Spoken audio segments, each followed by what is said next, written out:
Well, I don't know. What do you want to talk about? Moses? Maybe we could introduce ourselves, maybe? Sure. That'd be a kind of nice idea. Right? Okay, we'll start with you. These are my buddies. We'll start with Roger. Hi, Roger. Now we'll speak about Moses, and but we already know about a lot about Moses, so I'm not going to start with but let's just talk about what we know about Moses, well, who Moses was, why is he important in our church, in our story. Anyone? We'll start with. Well, in the salvation history, he has a huge part, that he will bring us more and more, to Jesus. So there is a lot of similarity between Moses, what's going on in all his life, and also with Christ. So there is a lot of union together. Yeah.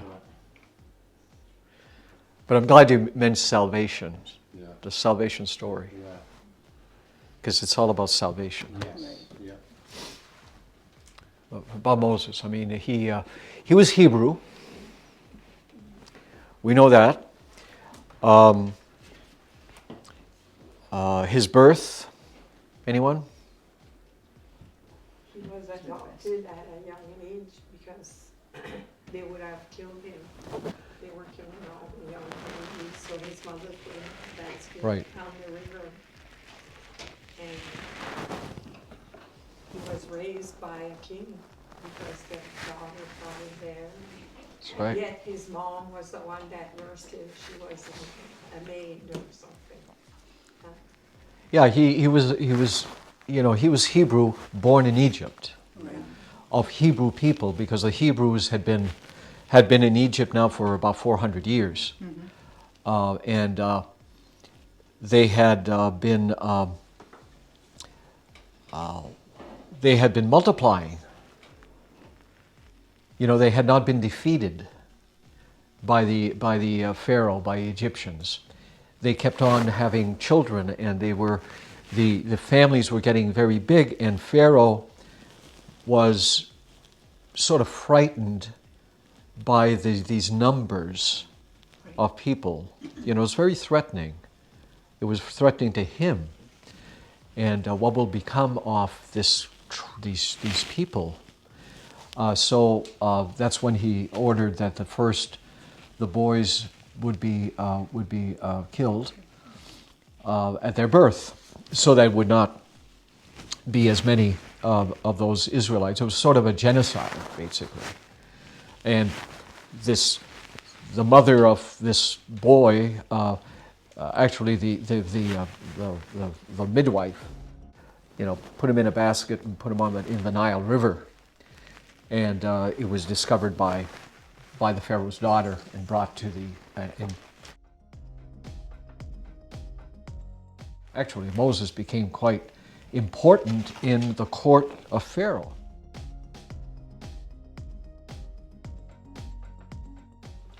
Yeah, the story of Moses is an incredible story, but right now we are in the midst of a Eucharistic revival, and I'd like to focus on that along with the story of Moses. All right. The Passover, and the story of Moses, and we know about Moses became very discontent because he was Hebrew.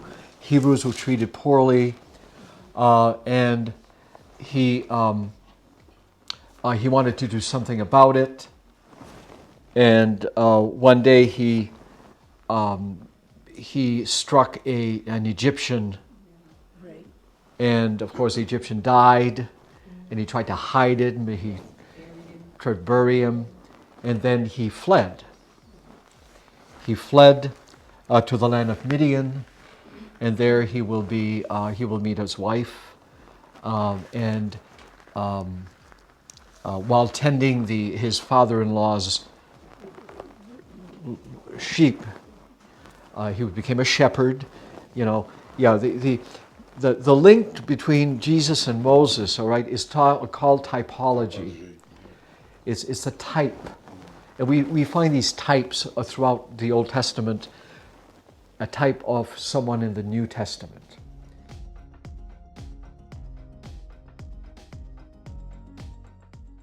So he encountered the presence of God. Now Moses encountered the presence of God, and we know the story of the burning bush. So the burning bush, that's an interesting story. Let's go to chapter 3 of the chapter 3. Because that's really important. This whole notion of the burning bush and the presence of God. The presence of God. It says, meanwhile, Moses was tending the flock of his father-in-law Jethro. Whenever I see that, I think of Beverly Hillbillies. Whenever I hear that's one of my. I still watch the Beverly Hillbillies. I do. I love them. I can watch them all, one after the other. I thought that was so funny. Well written. The flock of his father-in-law Jethro, the priest of Midian, because he had fled to Midian, and I don't know if you have a map of Midian, but Midian would be what we know today as, it would be the Sinai Peninsula, in he goes to he crosses the desert. It came to Horeb, which is it's where Mount Sinai is in the desert, the Sinai Desert. He goes to Horeb.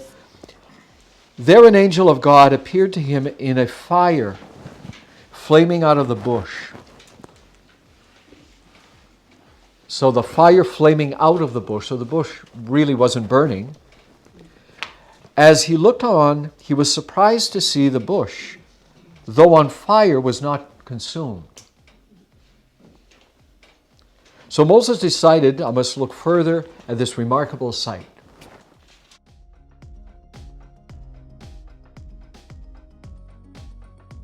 In the desert, there is such a thing as burning bushes, the combustible fire. He found this a bit strange. And he probably had seen many burning bushes in the desert. I mean, this was not new to him. But this one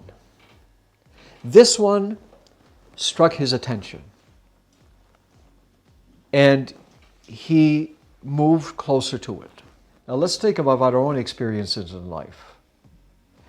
There are things we can see 100 sunrises.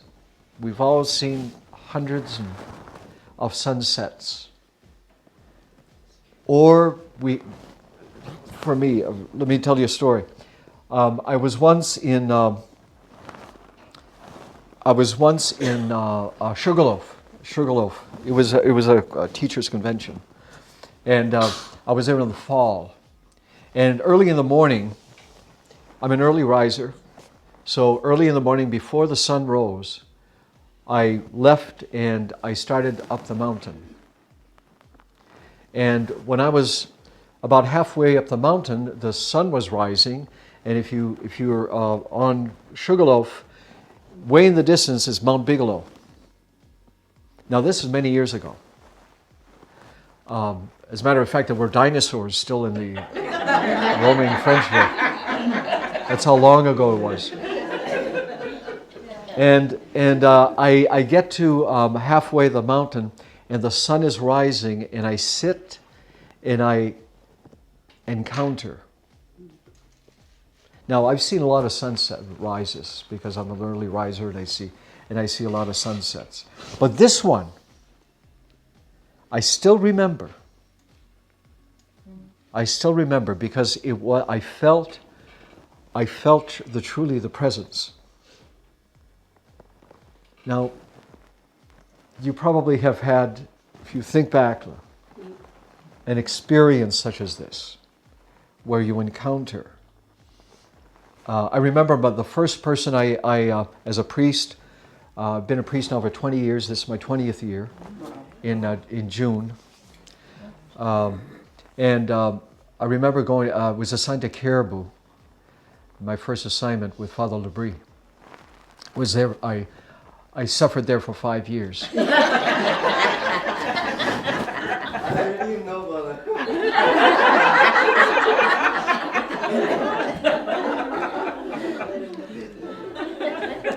No, I didn't suffer there. And I'm still there now. I didn't have enough. No, I'm kidding. I'm truly kidding here. It was just perfect for me. The first person, so I get up in the morning, I get a call from the hospital in the morning. It was during the night. And I'm nervous. I'd never done this before.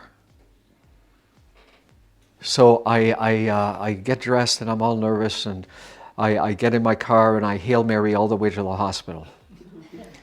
And I get to the hospital and I go to the ICU and there's this lady in bed. She's connected. She's on a monitor.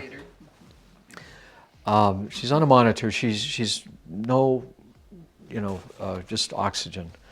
But and then there is the daughter who is there. I didn't know her. She was from Portland. And then there was a neighbor of hers. So there were 2 people in the room and me. So I nervous, I anoint her and she dies. Dies right there. It wasn't 5 seconds after I anointed her, she stopped breathing.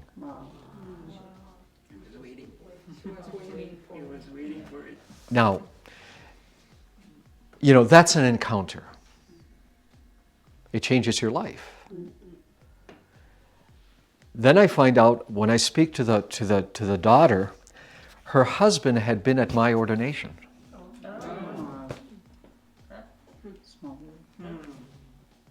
But these are experiences that we need to be aware of, and this is what we call the gift of the presence.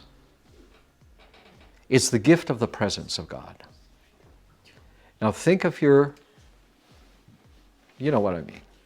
I think we all know what I mean. There is those times where you can have experienced this 1,000 times, but there is this one time that it changed your life. So this is the Moses experience. Moses was called to the bush. Why? Why that bush? But again, God has a plan. He draws us to Him. And there Moses heard. He encountered God, and God told him something he didn't want to hear. That happens in life. We encounter, we're given a message, we're given a mission, and we don't want to. He says, no, I can't go to Egypt, to Pharaoh. Who am I? Who am I going to say sent me, first of all? Whose authority am I going to say sent me? And the Lord said, what did He say? I am. I am sent me to you. I am, I am. Now, that's the name. God names himself. I am. Moses knows the name of God. Now, when you encounter someone, when you meet someone and you say, okay, my name is, who are you? You ask, who are you? You'll answer, my name is David. Oh, now I know you. You're David. The name. Okay, so we know by a name. Before that,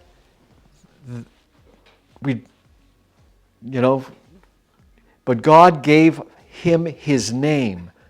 Who are you? I am. Now, I am is God's name. When Jesus in Scripture on this earth says, I am, he's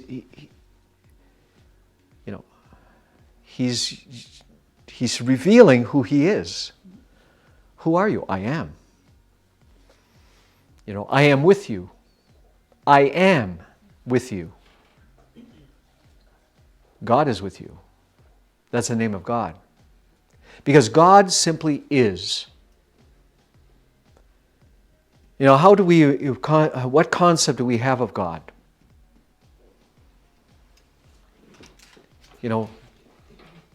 Anybody? He's everywhere. Everything. Everything, everywhere, all-knowing, all goodness, all love. When I was a kid, and I'm sure, in the Baltimore Catechism, if you remember the Baltimore Catechism, or even in some of the books today, which is okay for children, because children, we need to express God, who God is in children's language, so that they can understand, because children are concrete. You don't teach kids algebra or geometry, because they're not developed yet. I mean, unless the person is tremendously bright and developed, but because it's very abstract, and kids don't. So God is this bearded man, and he is a big eye, with the triangle. All right? The Trinity, he's at the top of the Trinity, and there's the Father, the Spirit, and the Son. But that's a way of visualizing and making God concrete. But that's an illustration to help us understand is. But God simply is. He's not a bearded man. He's not even one of us. God is more. He is infinite. We cannot capture the notion of God. Saint Anselm said, God is greater. God is infinitely greater than anything you can conceive. So if you can't conceive God. You can't capture God. You can't put God in a cage. Because God is greater. You can't imagine infinite. So when we encounter God, like Moses, we are drawn to him, not on our account, but we are drawn to him because he wants us to know him. He chooses us, and He will provide. You can't force God and say, God, I want to know. I can't capture God. I can't control God. But He loves us, and He wants us to, He has a mission for us. So He had a mission for Moses. So He says, I am. I am. He reveals His name. Now Moses knows who He is. So he goes to Pharaoh and I say, I am sent me. So that didn't mean anything to Pharaoh. So we know about the 10 plagues. Then there's 10 plagues. And finally, the last plague has to do with the Passover. The last plague is one that God says to Moses. He says, look, this is it. This is it. As a matter of fact, after this plague, Moses will beg you to leave. He'll want you to leave and take all of these people with you. And that's what happened. The last, yes? Huh? Coffee break. Coffee break? Yeah. Coffee break. Let's go back to the Eucharistic revival that is going on in this country and which is greatly needed. And how can we apply this experience of Exodus to the New Testament?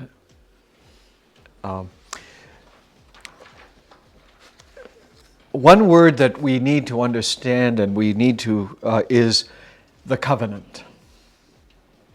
See, God made a covenant with His people. The experience of Passover, that the Egyptian, the Pharaoh wanted to kill the firstborn, and in the book of Exodus it says that they placed the blood of the lamb on the lintel of the doors where the Israelites lived, and they shared the lamb, and God passed over those houses, and so they lived. So apparently that has to do with the blood, which is life. So God gives life to His people. God is a God of life. So He gives life to His people. And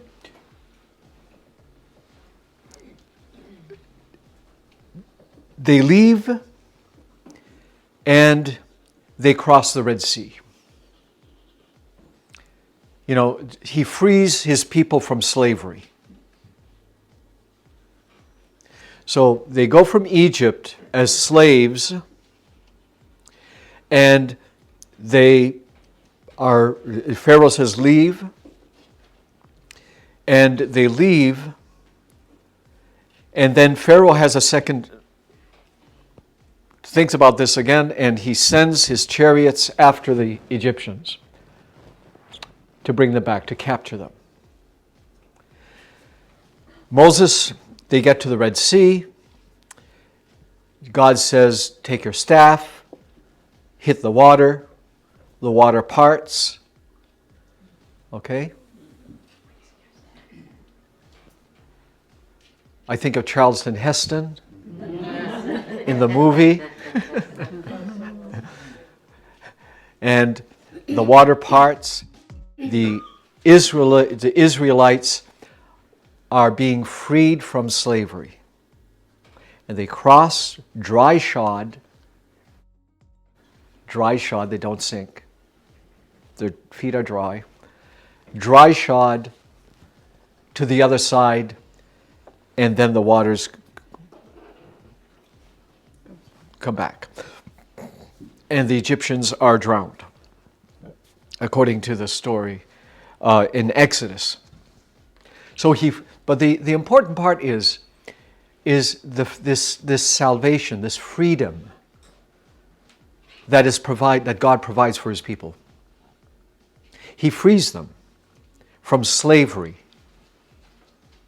Again, if we go to Jesus and relate that, Jesus came to free us from sin, from our bondage to sin, so that we could enjoy everlasting life with Him in paradise. So He frees us from slavery. But we're getting ahead of the story here. Let's go back to the Old Testament. So they're wandering in the desert. They're wandering in the desert. God says, I'm going to bring you to the promised land. The land that I had promised to Abraham, Isaac, and Jacob. I'm going to bring you back to Canaan, to the land of here. So all of this is in the Middle East. Now, if you can picture a map, I should have brought a map. So yeah, so they go, but they get to the map of the. Okay, fine. Oh, wonderful! If you have one in your Bible, all right, because they get to this the Mount Sinai, the Mount of Horeb, and that is where God gives Moses the Ten Commandments. He goes up the mountain, as it says on, if you go to 30, I think it's 24.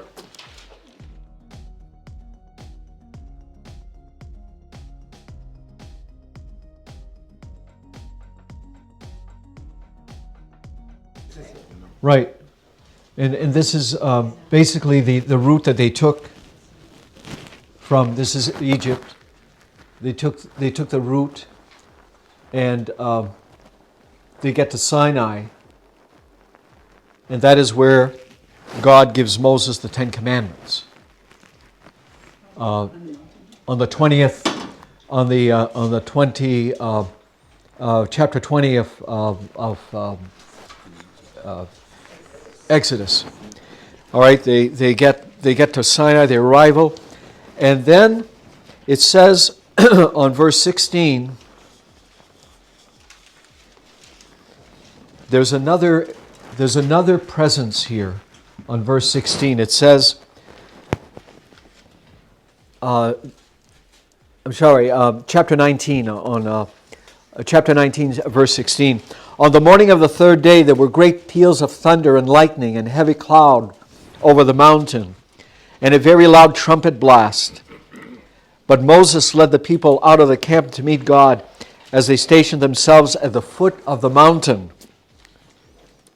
Mount Sinai was all wrapped in smoke, for the Lord came down upon it in a fire. The smoke rose and so forth. The trumpet blast grew louder. Then the Lord came down to the top of Mount Sinai, and He summoned Moses. He summons Moses up there. All right. Now we have the burning bush,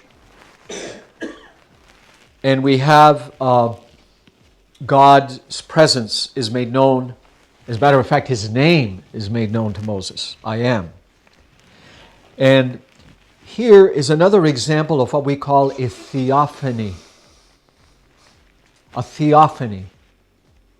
A theophany is this revelation of God.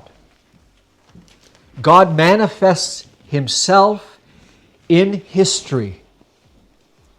Now, God is not a God. God, when we talk about God, God is outside of history.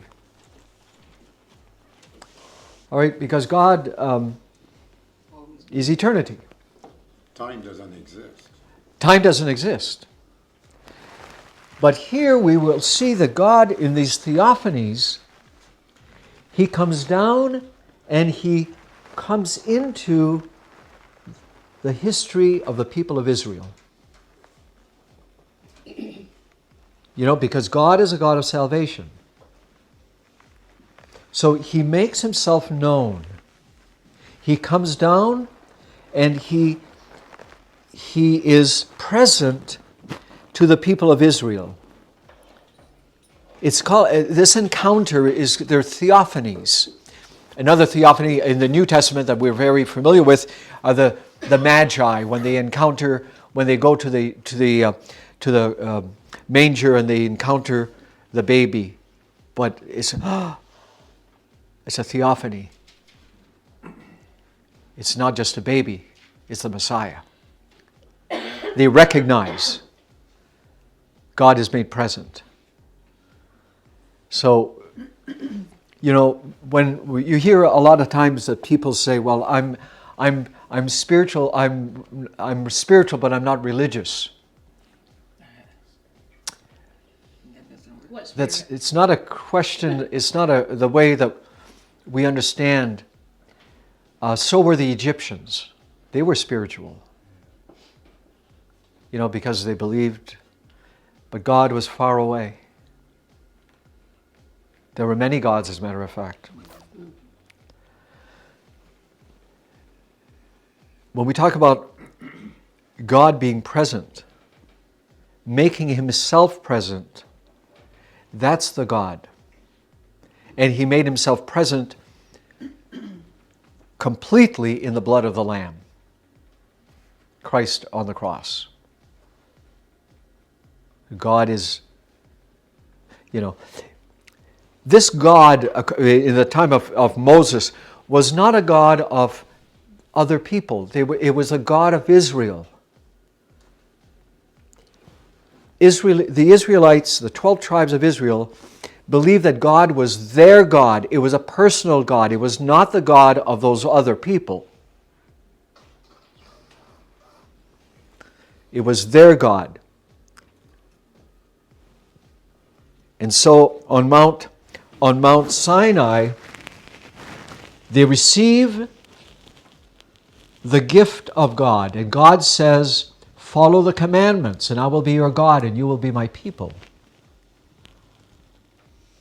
Okay, a covenant is formed between God and his people. And if you take a look at, Moses on the mountain, chapter 24, and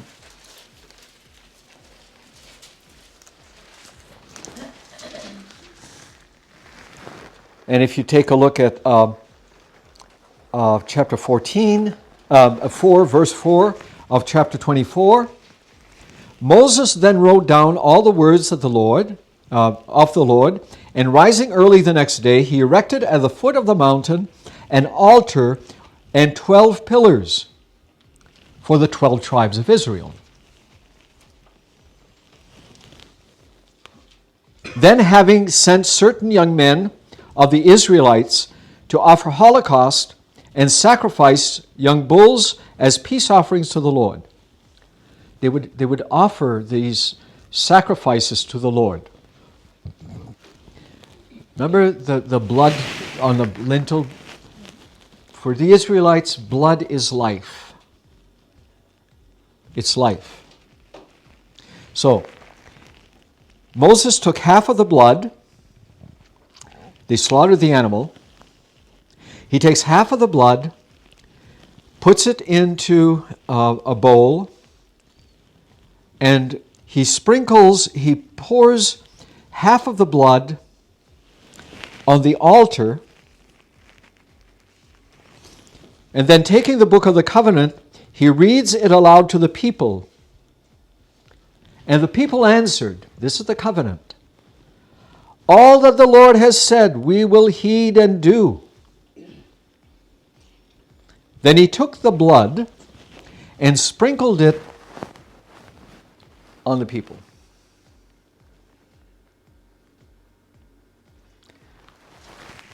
This is the union. You are my people. I am your God. You are my people.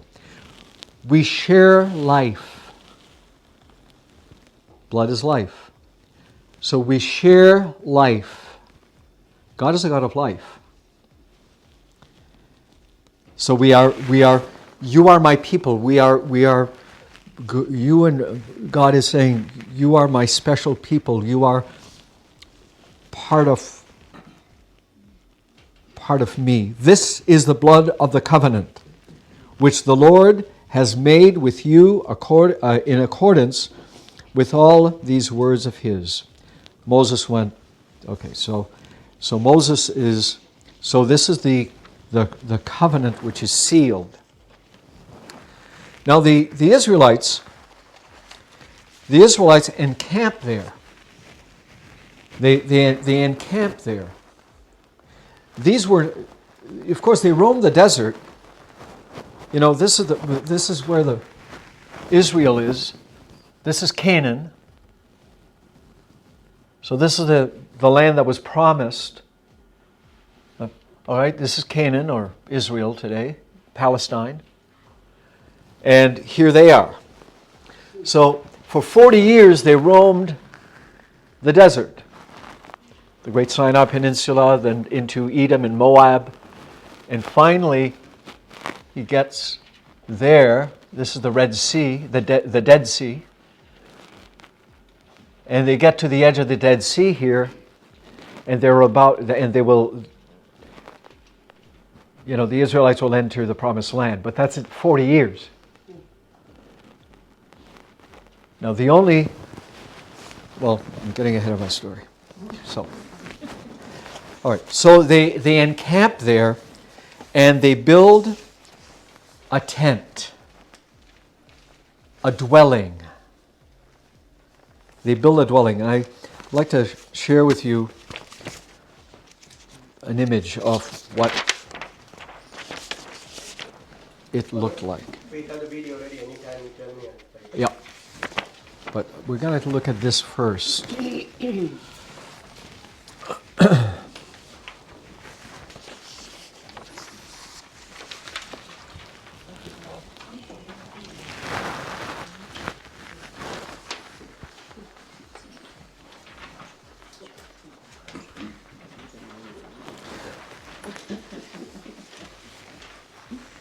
Dwelling, tent, or tabernacle, same thing. They're just translations. My Bible here says dwelling. Some Bibles say tent. Some Bibles say tabernacle.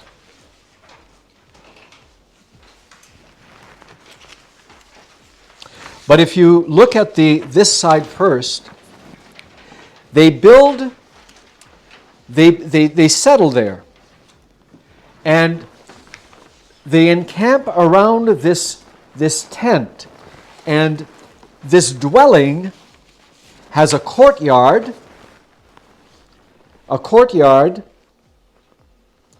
and if you take a look at the opposite side in the picture, you see the tent. Around the tent is a courtyard.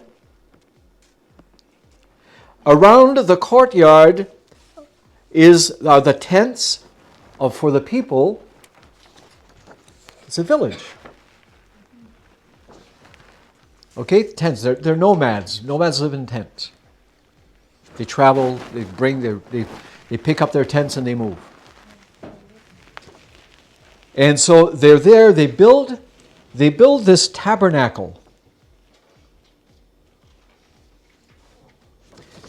or tent. And the tent will house the presence of God.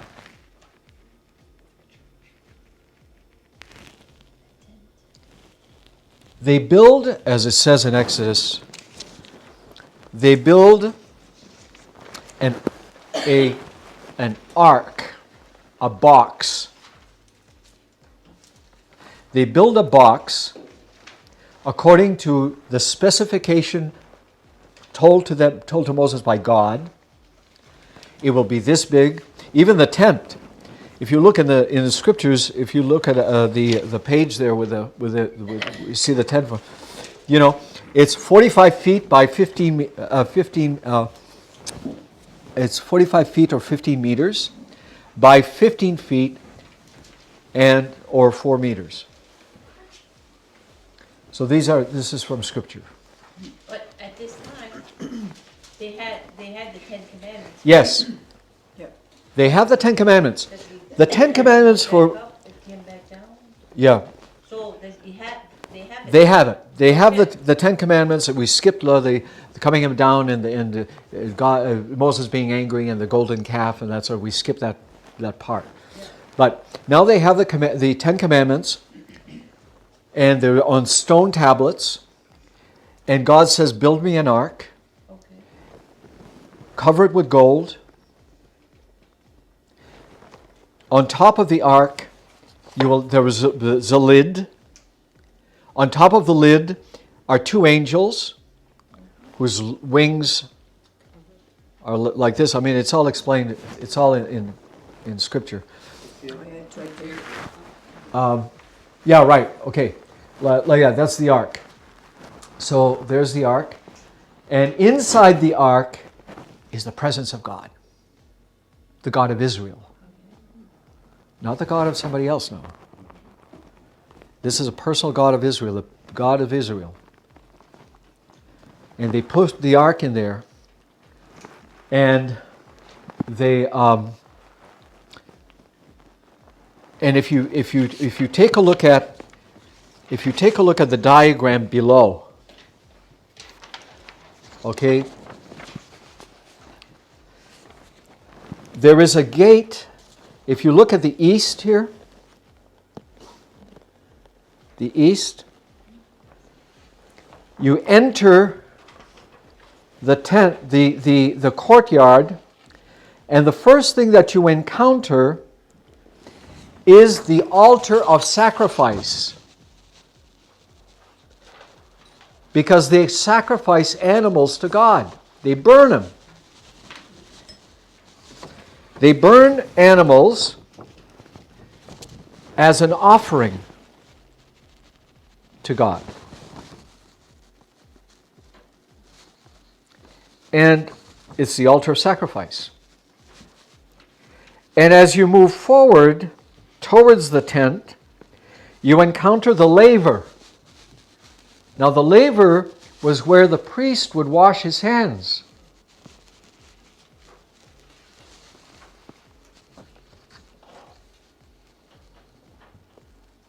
And then as you get to the tent, there's a door, there's a curtain, and then as you enter the tent itself, it says at the top, the life. You have on the right here, you will have, you've got it here. You have some bread.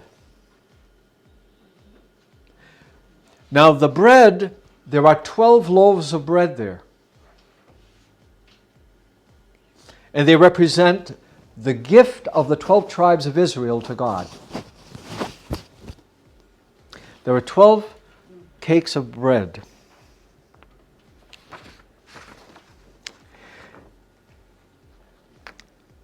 You know, when we say in church, the work of human hands, this is the work of the 12 tribes of Israel as an offering to God. And it reminds them of the manna that they were fed with. They were saved when they were traveling in this desert. God provided. God provides. We say God provides. Yes, God provides. We have nothing to worry about. He's going to provide. God provided for His people. He sent manna from the sky. The bread of angels, the bread of heaven. Right? And they picked it up, and they would do that every morning. It was like dew on the rocks, and it was like dew.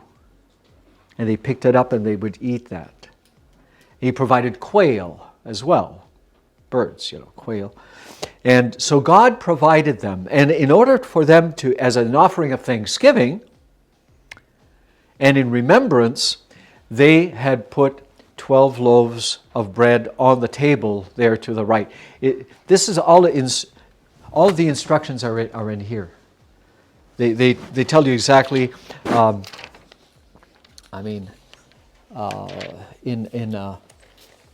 Leviticus now. 25. Verse 22. The table, Exodus 25. The collection of materials, the table. They describe how the table is. The lampstand. To the left, opposite, is the lampstand. The menorah. That's a lampstand? Right. Yes, the lampstand. It's the menorah right there. 1, 2, 3, 4, 5, 6, 7. 7 candles.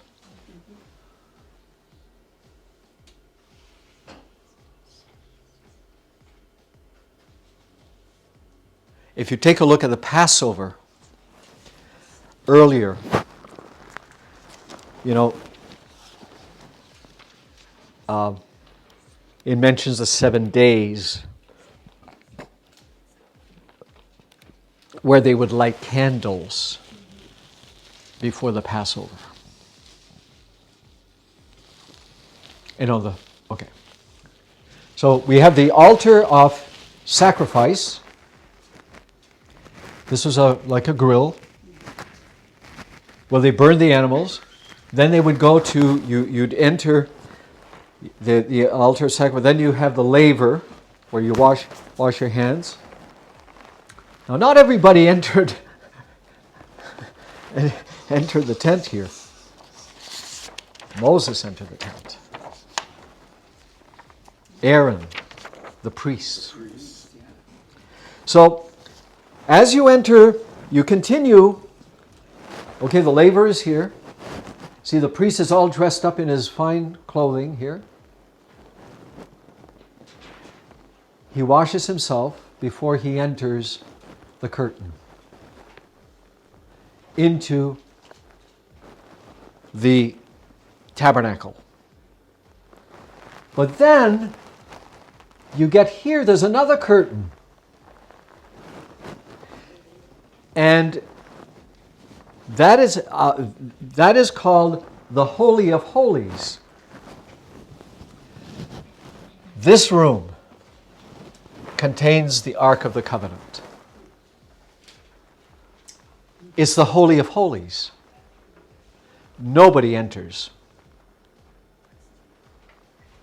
except once a year the priest. I mean, it's the Holy of Holies. There's no, as I said, this is the Holy of Holies. So the dwelling of God, the God of Israel, dwelt in the tent, in the tabernacle. He lived there. And so, as they moved from one place to the next, if you go back to the ark, they carried the ark. Oh, no, this is the. Okay. They carried the ark with them so that God would always be with them.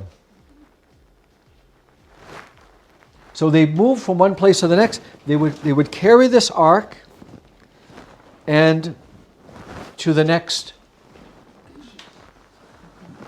place they encamped. Because the Levites would carry, yeah. It's all in scripture. It'd be nice afterwards to read the whole account of Exodus, and it'll make a lot more sense. The dimensions of the lampstand and the table of bread. It's called the table of showbread. The table of showbread because of the work of human hands of the 12 tribes of Israel. Plus, it reminded them of the manna. In thanksgiving, they placed it before God, before the presence of God. And they carried this ark with them because God was with them. It was a personal God. God was God of Israel.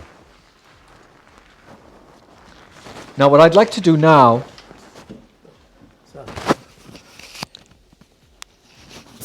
What I'd like to do now is show you a little video of what the tent would. We'll get the lights. I think it's a pretty good video, and I think you'll enjoy it if we can get the lights.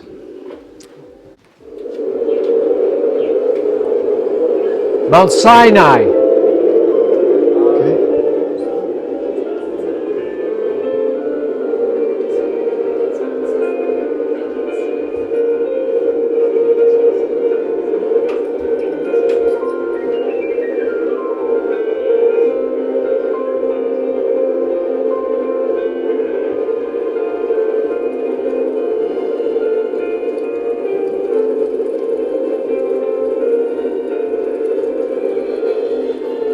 The altar of sacrifice.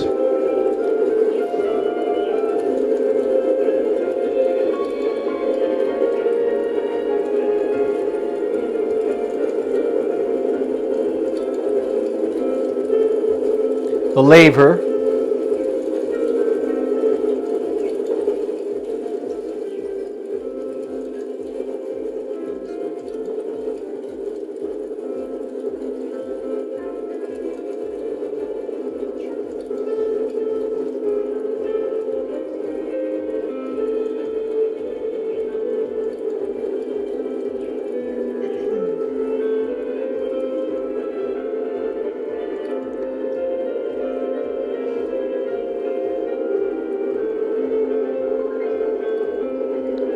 The altar of the table of showbread.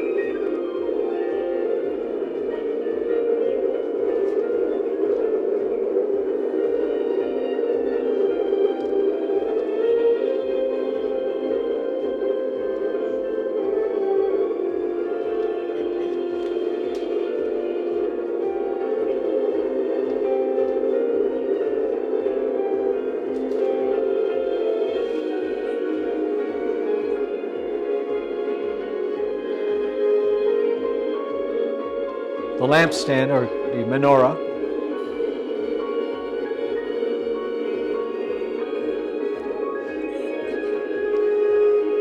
There would always be incense burning before the Holy of Holies. This is the altar of incense. There's always incense burning before the Holy of Holies.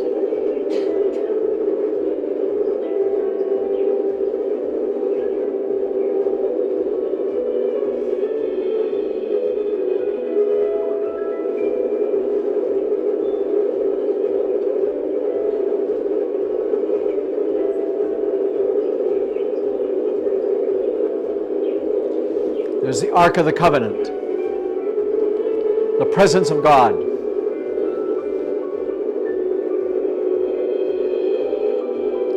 It says in Scripture, when Moses entered the tent, his face became brilliant.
It's, Barb.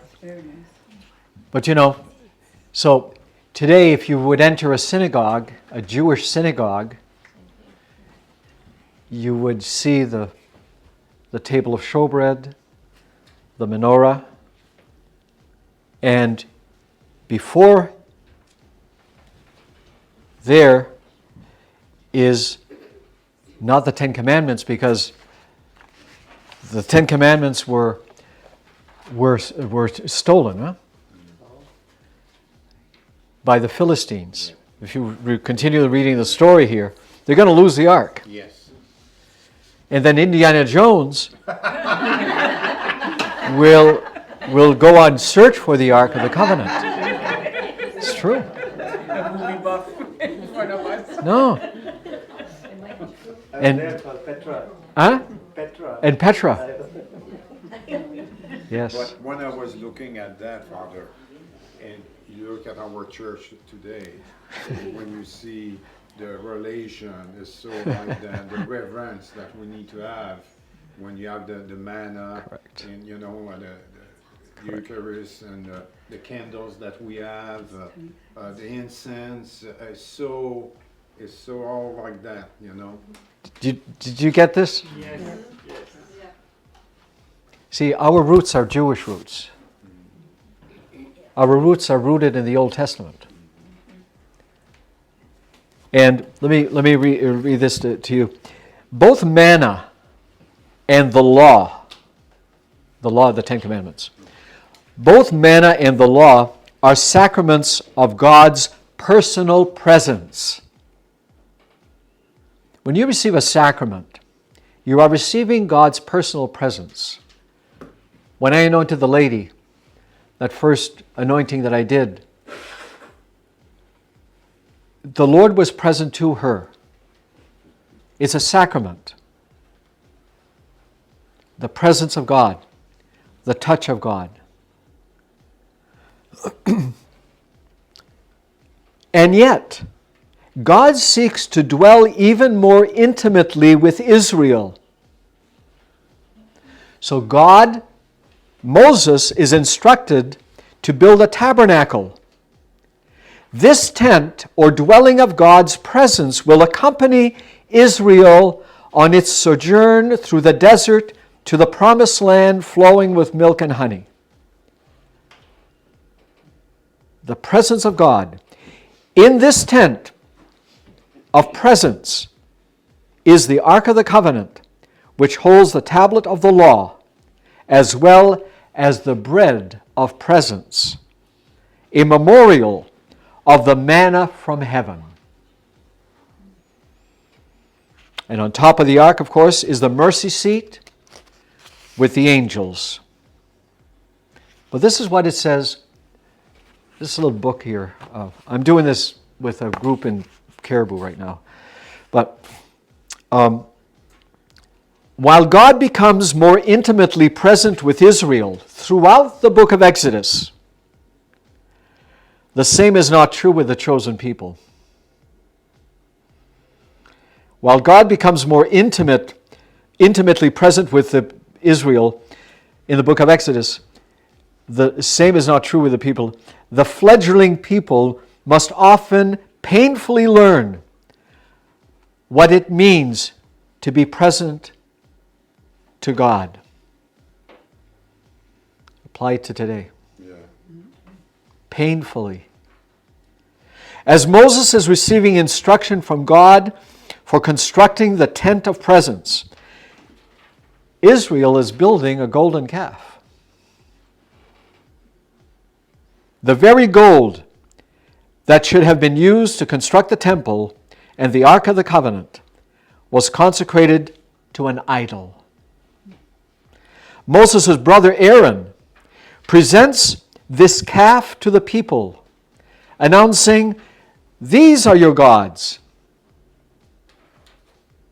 O Israel, who brought you out from the land of Egypt." Israel has not forgotten that they have been rescued from slavery. Israel's real problem is that they cannot control the divine presence. Israel wants to possess God. And if God will not show it, then Israel will make their own God.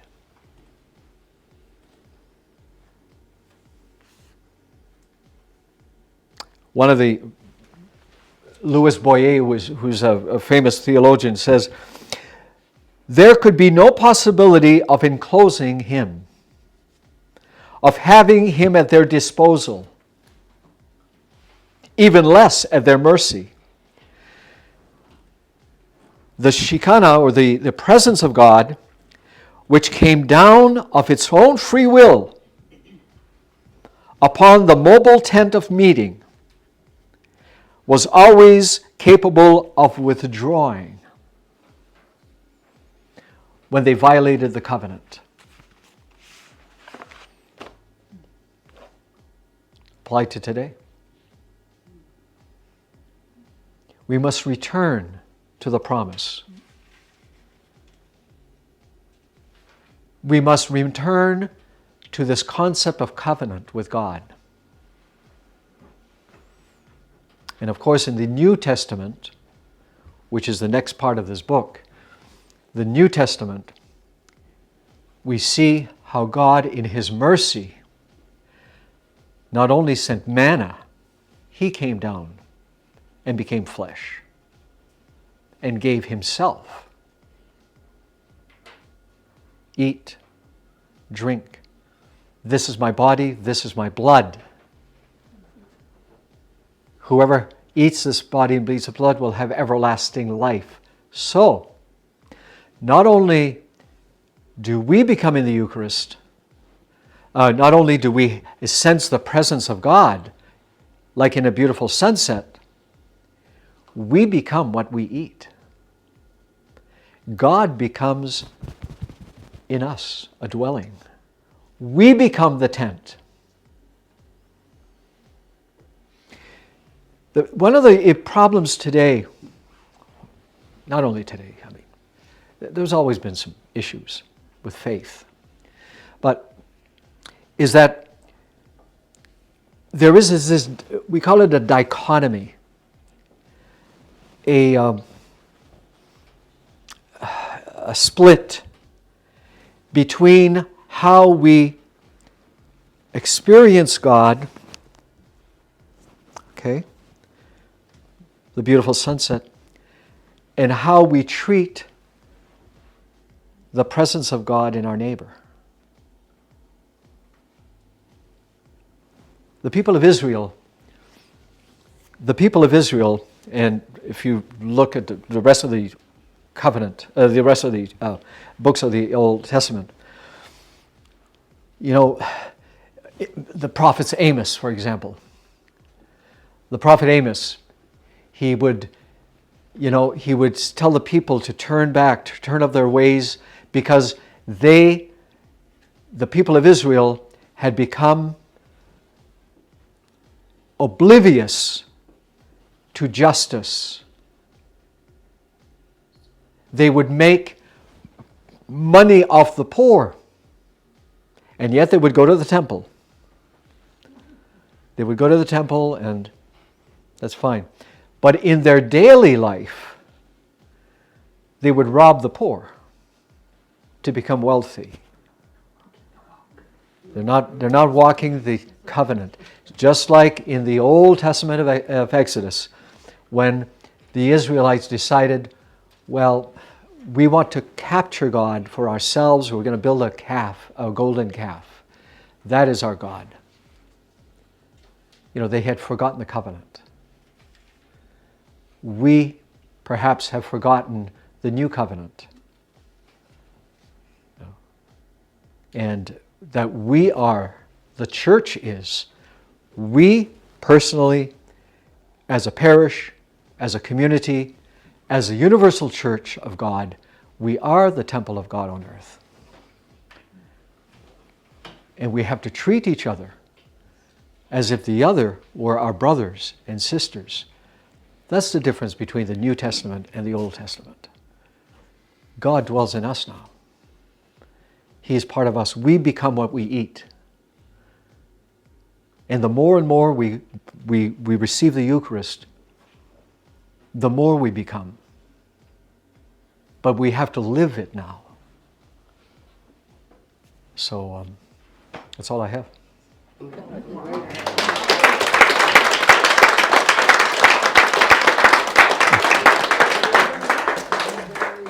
time, Father. Huh? On time. On time, huh? Father, can I have the name of the book in your author? Yes, this is Timothy O'Malley. Timothy O'Malley. Timothy O'Malley, Why? Real Presence. Timothy O'Malley, Real Presence. What does it mean and why does it matter?